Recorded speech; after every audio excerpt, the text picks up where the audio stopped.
He had it all: a first-class ticket, a corner office, a billion-dollar empire. The plane was ready for takeoff, his schedule meticulously planned. Then a simple tap on the shoulder changed everything. A sudden shift in authority, a command to move, and the reason given was as old as the country itself. He looked around the cabin, disbelief turning to cold rage. What happened next wasn't just about a seat on a plane. It was about the line between power and prejudice, and how one man's quiet resolve could freeze an entire corporation. Aidon Cross wasn't just a name, it was a testament. At 42, he stood as the CEO of a global tech firm, an empire forged on innovation and relentless ambition. His life was a study in precision and quiet power. Mornings were for sunrise jogs along the California coast, afternoons a whirlwind of board meetings, and evenings a rare, quiet moment of reflection. He carried the weight of his success with a calm grace, a testament to the long, difficult road he had traveled from the south side of Chicago to the pinnacle of the tech world. His story was a celebrated narrative of breaking barriers and shattering expectations, a beacon of what was possible in a world that had not always welcomed him. Today was a day like any other, a perfectly calibrated cog in his meticulously planned schedule. The hum of the private jet to New York felt like a second skin. He sat in his usual first-class seat, the soft leather molding perfectly to his frame, a half-read financial report resting on the tray table. The flight was a brief moment of peace before the storm of a high-stakes merger negotiation. He was a creature of routine, and this journey was one he had made dozens of times. He knew the crew by name, and they knew his order by heart. The cabin was a cocoon of luxury and silence, a space where he could finally breathe. He closed his eyes, already running through the talking points of the next day's meeting. His mind a finely tuned machine, his focus absolute, but beneath the surface of his success, a quiet awareness hummed. He knew that for many, a man who looked like him wasn't always seen as the captain of a company, but as a threat, a stereotype, or an exception. He had learned to navigate a world that, despite his achievements, often saw his skin color before his accomplishments. It was a reality he faced with dignified resilience, a reality he thought he had left behind in the boardrooms and on the city streets. He had long believed that his success would act as a shield, a powerful rebuttal to the casual cruelties of the world. He was about to discover how thin that shield truly was. As the final passengers boarded, a subtle shift in the air broke his concentration. A flight attendant, her expression tight and unfamiliar, appeared at his side. Her smile was a strained performance. A wave of unease, unfamiliar and sharp, washed over him.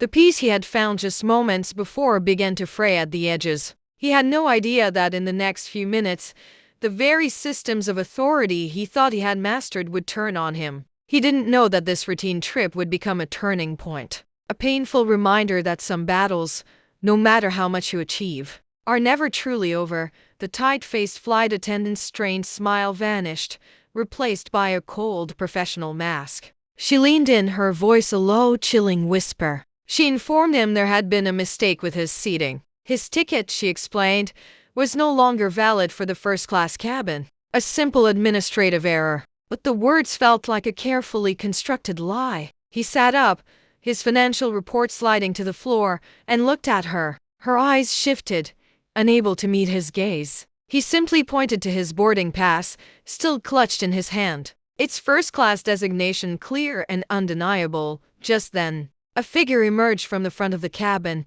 a white man, his suit impeccably tailored, a confident swagger in his stride. He moved past the rows of seats as if he owned them. The flight attendant's demeanor instantly changed. Her frozen expression melted into a bright, deferential smile. She greeted the man, an easy, familiar warmth in her tone. The man in turn nodded, his gaze sweeping the cabin until it landed on Aidon's seat. He lingered there, a subtle smirk playing on his lips, before he gestured toward it with a possessive arrogance.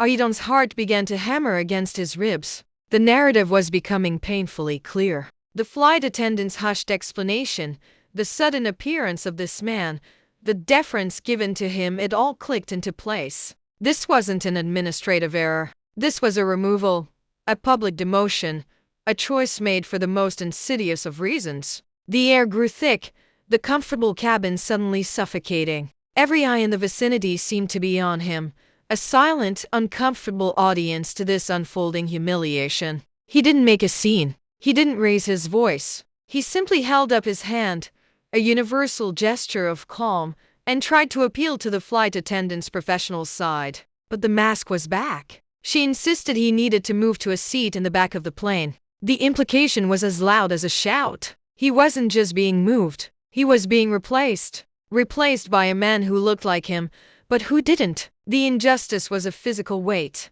pressing down on him, stealing the air from his lungs. The whispers from the other passengers began, a low, unsettling hum that made his skin crawl.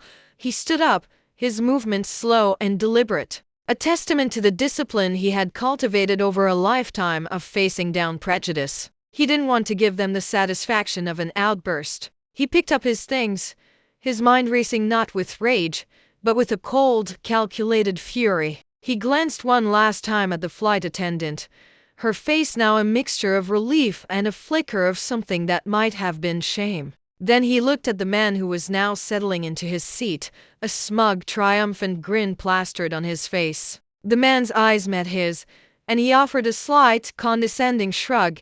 This was no mistake. It was a deliberate act of power, a casual cruelty born from the assumption that his status, his success, and his authority were somehow less than another man's. Aidon felt the deep, familiar burn of a fire he had learned to contain long ago. He began the long walk down the aisle toward the back of the plane, every step a public testament to his demotion. He passed faces filled with pity, discomfort, and in some cases, outright indifference. He was a man who had built an empire.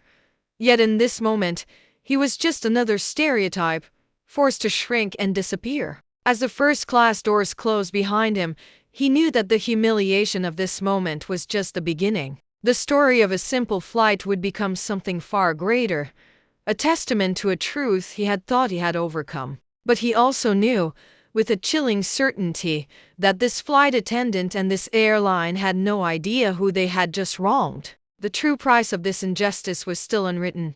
The plane shuddered, climbing through the clouds. Aidon sat in the back, his jaw tight, his eyes fixed on nothing. The humiliation of the past moments was a physical weight, pressing down on him. He felt the sting of 1,000 cuts, the familiar ache of being seen as less. But beneath the humiliation, a cold, focused fury began to solidify. He reached for his phone, his fingers moving with a cold, detached precision. He wasn't calling a lawyer or a PR team. He was calling his second-in-command, a man he trusted implicitly, and his message was a single, chilling command. A few rows ahead, the flight attendant passed again, her face impassive. She glanced back, her eyes catching his for a fleeting, uncomfortable second. In that moment, she believed she had won. She had enforced a subtle but powerful prejudice, and in her mind, the problem had been solved. But she had no idea what storm she had just unleashed. The flight reached cruising altitude. In the quiet of the airline's corporate headquarters, the CEO, a man named Marcus Thorne, received an urgent, private email from his CFO. The subject line was stark, urgent, unforeseen financial crisis. The body of the email was even more jarring. An anonymous order had just frozen the company's multi-million-dollar budget, halting all non-essential spending. Every future transaction, every single one, was now pending approval from a source outside the company. The amount frozen was not small. It was the entire $120 million budget for the quarter. Thorne's face went white. The order came with no explanation, no demand, only a simple, one-line message.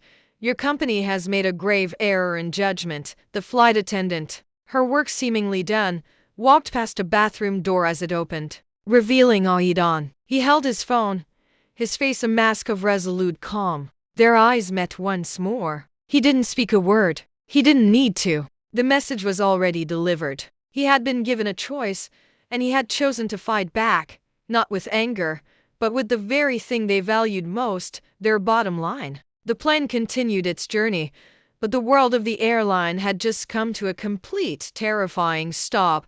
The flight landed in New York, a silent, tense descent. As Aidan walked off the plane, his head held high, he knew his work had just begun. He didn't make a scene. He simply walked past the ticket counter, his presence a ghost of the power he had just wielded. Within an hour, the airline's CEO, Marcus Thorne, received an urgent call. The voice on the other end, cool and collected, belonged to Aidan Cross. He didn't demand an apology or threaten a lawsuit. He simply stated the facts, the injustice, the humiliation, and the very real consequences of their actions. A week later, the airline's stock took a devastating hit. Financial news reports were filled with speculation about the mysterious budget freeze and its connection to a high-profile, unnamed tech CEO. The truth, however, was simple. The CEO of the company that managed the airline's financial systems had quietly and legally pulled the plug on their budget.